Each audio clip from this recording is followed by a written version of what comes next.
అనగనగా ఒక ఎలుక మహారాజు ఉండేవాడు. అతనికి ఒక కుమార్తె ఉండేది. యుక్త వయసు వచ్చిన తన కుమార్తెకు ఒక అందమైన, యోగ్యుడైన, బలవంతుడైన వరుడిని వెతకాలనుకుంటాడు.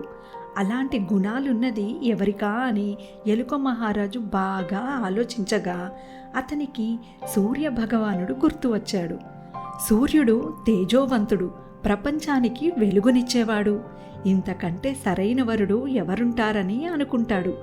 అప్పుడు సూర్యభగవానుడి వద్దకు వెళ్ళి, యోగ్యుడు, బలవంతుడైన మిమ్మల్ని నా అల్లుడిని చేసుకోవాలనుకుంటున్నాను, నా కుమార్తెను వివాహం చేసుకోండి అని ఎలుక మహారాజు అంటాడు. అప్పుడు సూర్యభగవానుడు, నేను ఎంత తేజోవంతుడినైనా నా వెలుగును మేఘాలు కమ్మేస్తుంటాయి, కాబట్టి నాకన్నా బలవంతుడు మేఘరాజు, వెళ్ళి అతన్ని అడగండి అని అంటాడు. అప్పుడు ఎలుకరాజు మేఘరాజు వద్దకు వెళ్ళి తన కూతురిని పెళ్లి చేసుకోమని అడుగుతాడు.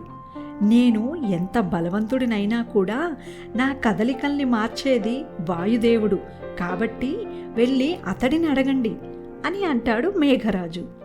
అప్పుడు ఎలుక మహారాజు వాయుదేవుడి వద్దకు వెళ్ళి, వాయుదేవా, బలవంతుడిని నా అల్లుడిగా చేసుకోవాలనుకుంటున్నాను, నా కుమార్తెను వివాహం చేసుకోండి అని అడిగాడు. అప్పుడు వాయుదేవుడు, నేను చాలా బలవంతుడినన్నది నిజమే, కానీ నన్ను, నా వేగాన్ని అడ్డుకునేది పర్వతరాజు, కాబట్టి నాకన్నా బలవంతుడు పర్వతరాజే, అతన్నే వివాహం చేసుకోమని అడగండి అని చెప్తాడు.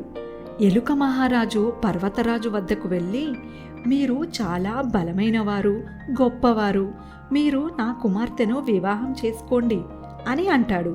అప్పుడు పర్వతరాజు, నేను గొప్పవాడినే, కానీ పర్వతాలను కూడా తొలిచేవి ఎలుకలు, కాబట్టి నాకన్నా గొప్పవి ఎలుకలే, మీరు మీ అమ్మాయిని ఎలుకకిచ్చి వివాహం చేయండి అని అంటాడు.